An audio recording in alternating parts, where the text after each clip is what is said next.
MCQ number 1 है, विच of the following is an example of simple harmonic motion. इनमें से simple harmonic motion की example कौन सी है? फर्स्ट में लिखा हुआ है the motion of simple pendulum. हम जानते हैं, अभी हम पीछे एप्लीकेशंस यानी कि examples of simple harmonic motion में भी पढ़ चुके हैं कि सिंपल पेंडुलम जो है एग्जिबिट सिंपल हार्मोनिक मोशन। तो फर्स्ट ही हमारे पास जो है वो एग्जांपल है सिंपल हार्मोनिक मोशन की। जबकि सेकंड सीलिंग फैन है। सीलिंग फैन हम जानते हैं रोटेटरी मोशन करता है, the spinning of the earth on its axis. Axis के गिर्द ज़मीन जब घूमती है वो भी हमारे पास कौन सी मोशन होती है? Rotatory. A bouncing ball on a floor, floor में अगर बॉल बाउंस करता हुआ जा रहा है तो वो बाउंस करता हुआ आहिस्ता आहिस्ता से अपनी हाइट को कम करता जाएगा और इस तरीके से जो है उसकी हाइट रिड्यूस हो जाएगी और वो रुक जाएगा। तो वो जो है वो हमारे पास रैंडमली इधर उधर मूव करता हुआ चला जाएगा, तो वो रैंडम मोशन है बेसिकली। तो इसने पूछा था कि इनमें से सिंपल हार्मोनिक मोशन कौन सी है, तो ए पार्ट को टिक कर लें जो कि हमारे पास था the motion of simple pendulum.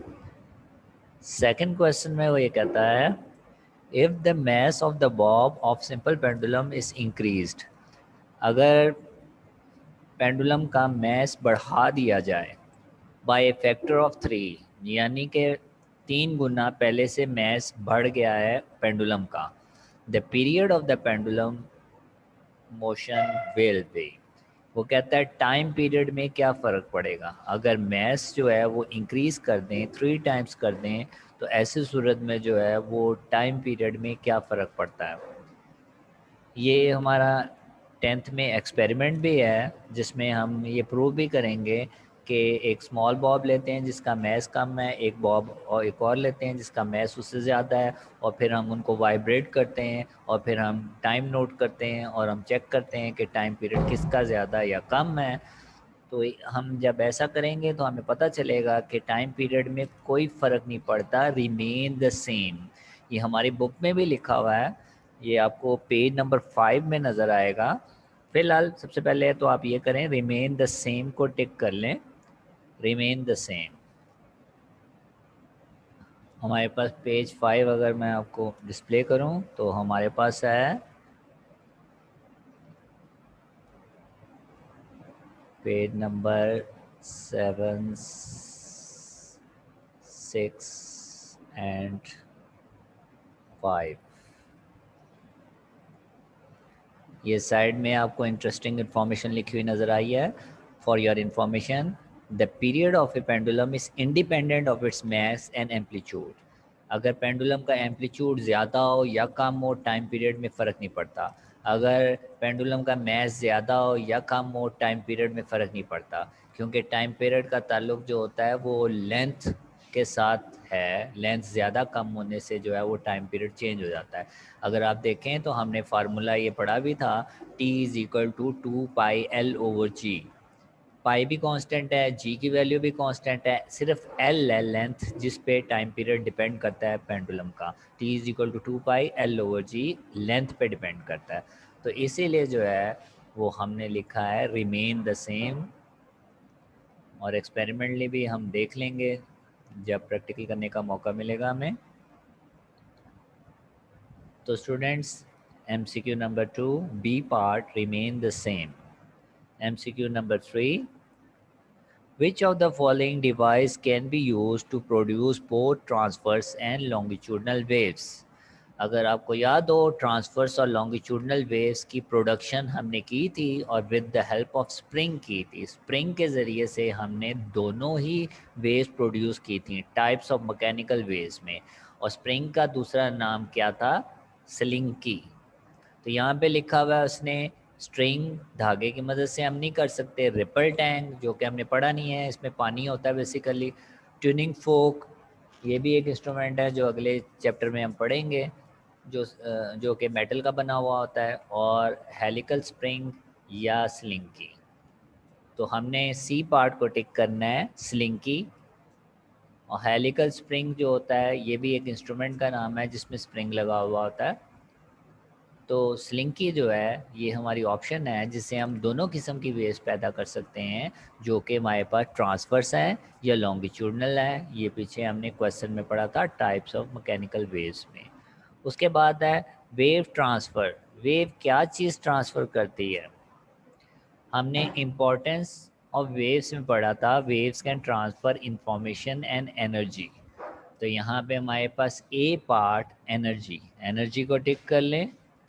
चौथे का है एनर्जी, क्योंकि वेव्स जो हैं वो एनर्जी को एक जगह से दूसरी जगह ट्रांसफ़र कर सकती हैं। उसके बाद है हमारे पास number 5, which of the following is a method of energy transfer. इनमें से किस के ज़रिए से एनर्जी एक जगह से दूसरी जगह जा सकती है? पहला है कंडक्शन, 9th की बुक में पढ़ा था।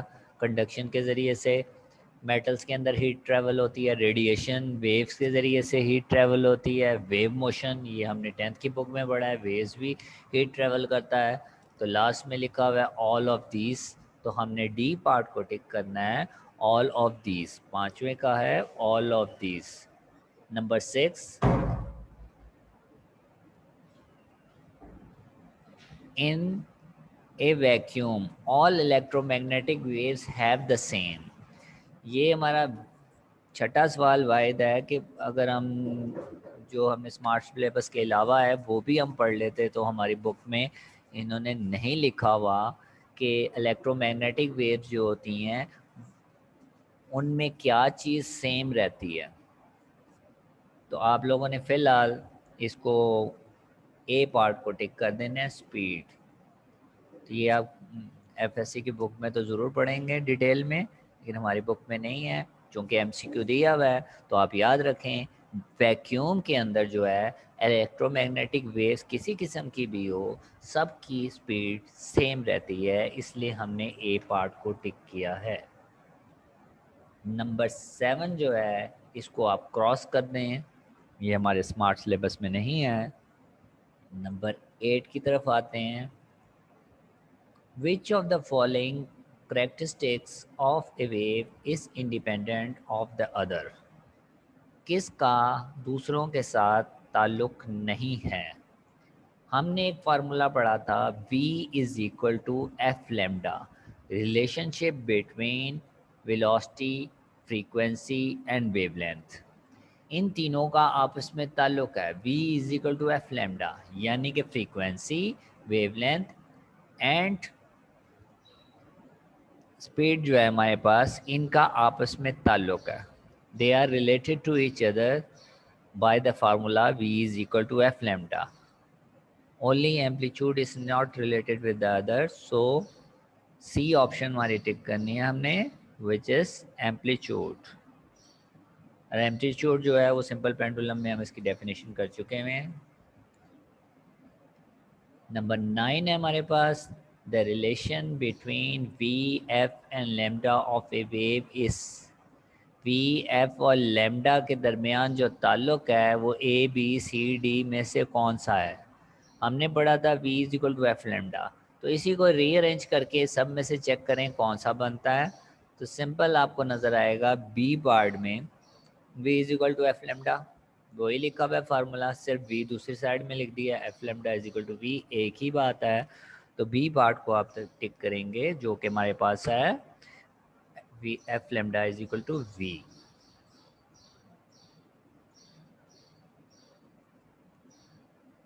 जी स्टूडेंट्स, नेक्स्ट पेज निकालें जहाँ पे लिखा हुआ है रिव्यू क्वेश्चंस। तो रिव्यू क्वेश्चन जो हैं इनमें से स्मार्ट सिलेबस वाले रिव्यू क्वेश्चन जो हैं उनकी हमने मार्किंग करनी है। तो आप पेंसिल अपने पास रखें और पेज नंबर हम मेंशन करते जाएंगे, ये हम पढ़ चुके हैं। और स्मार्ट सिलेबस वाले जो हैं मैं उन्हीं की बात करूँगा। पहला है हमारे पास, what is simple harmonic motion.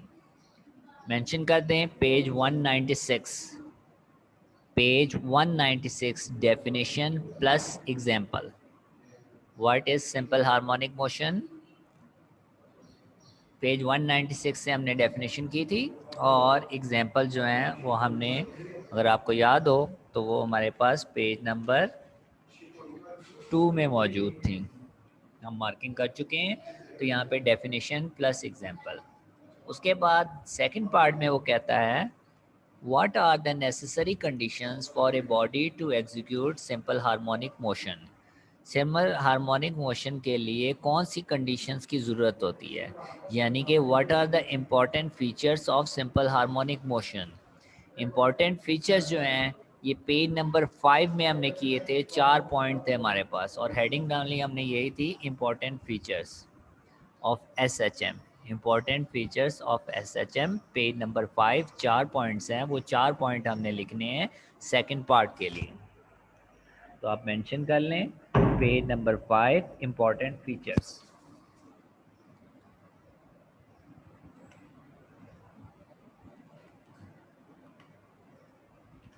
उसके बाद है आपके पास question number 2, think of several examples of motion in everyday life that are simple harmonic. Page number 2 पे हमने 3 एग्जांपल्स किए हैं। पेज नंबर 2 पे अगर मैं आपको दिखा दूं तो हमारे पास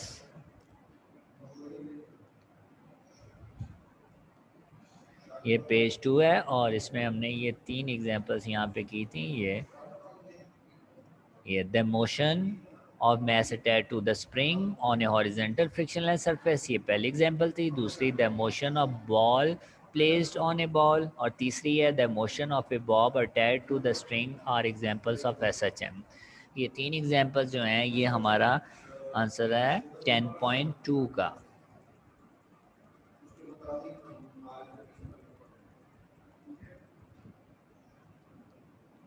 जी 10.2 के बाद हम आते हैं 10.4 की तरफ। 10.4 how can you define the term waves. Waves की डेफिनेशन जो है आपको पेज 8 पे मिलेगी। इतना हिस्सा जो है how can you define waves, waves की डेफिनेशन आपको पेज 8 पे मिलेगी। उसके आगे वो कहता है, ये शॉर्ट क्वेश्चंस हैं अभी तक हम जो कर रहे हैं। उसके आगे वो कहता है elaborate the difference between mechanical and electromagnetic waves, give examples of each। Electromagnetic, ये दो वेव्स हैं, इलेक्ट्रोमैग्नेटिक वेव्स और mechanical waves.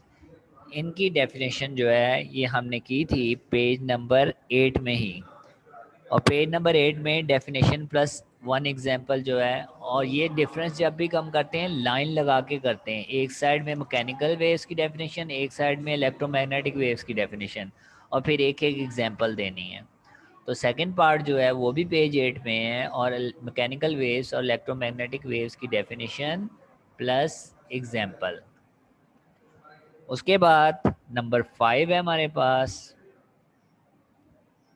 Distinguish between longitudinal and transverse wave with suitable examples. दोनों में डिफरेंस करना है, और ये दोनों लॉन्गिट्यूडनल और ट्रांसवर्स वेव आपको पेज नंबर 9 और 10 में इनकी डेफिनेशन मिलेगी। पेज 9 एंड पेज 10, और इनकी एग्जाम्पल भी आपको वहीं मिलेगी, पेज 9 और पेज 10। किसी को पता नहीं है तो मैं एक दफ़ा आपको शो भी कर देता हूँ। हमारे पास है पेज 9 और पेज 10। ये हमारे पास पेज 9 है, ये डेफिनेशन है हमारे पास लॉन्गिट्यूडनल वेव्स की, और इसके आगे ही मैंने आपको लिखवाया था ईजी।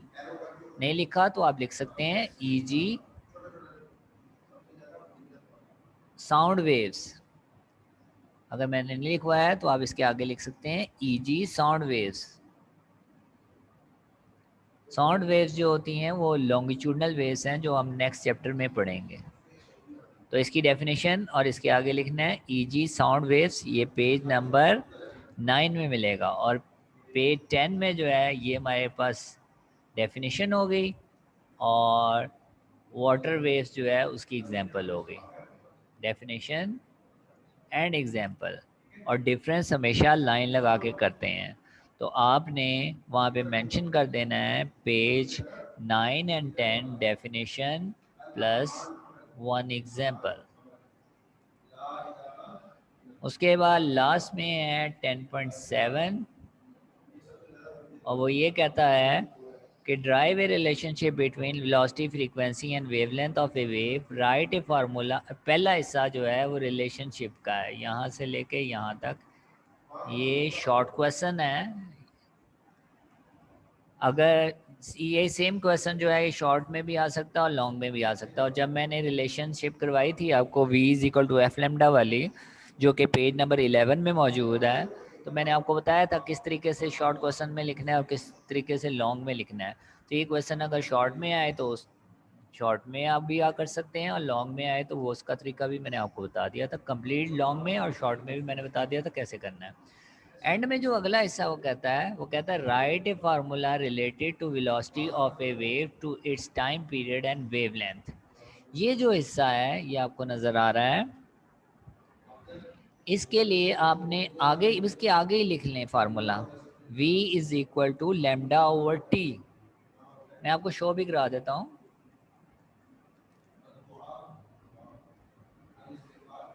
ये फार्मूला जो लिखा हुआ है ये v is equal to lambda over T, ये अगले हिस्से का जवाब है। जिस बच्चे को पता नहीं है, रिलेशनशिप वाला पूरा क्वेश्चन जो है ये नेक्स्ट पेज में 2 लाइनें हैं, यहाँ तक जो था हमारे पास ये रिलेशनशिप वाला क्वेश्चन है। अगर लॉन्ग में आता है तो पूरा हमने ऐसे ही करना है जैसे मैंने कराया था, और अगर शॉर्ट में आता है तो मैंने कहा था कि ये 3 लाइनें नहीं लिखनी और ये 3 लाइनें नहीं लिखनी, ये 3 लाइनें नहीं लिखनी और ये 3 लाइनें नहीं लिखनी अगर शॉर्ट में आता है। बाकी सारा जैसे भी मैंने कराया है आपने वैसे ही करना है।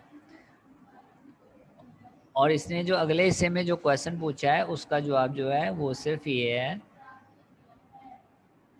जिसमें उसने लिखा हुआ था write a formula related velocity of a wave to its time period and wavelength. तो ये फार्मूला हमने एंड में सेपरेटली खुद से लिख देना है। पूरा सॉल्व तो करना ही है लेकिन ये फार्मूला हमने सेपरेटली भी लिख देना है।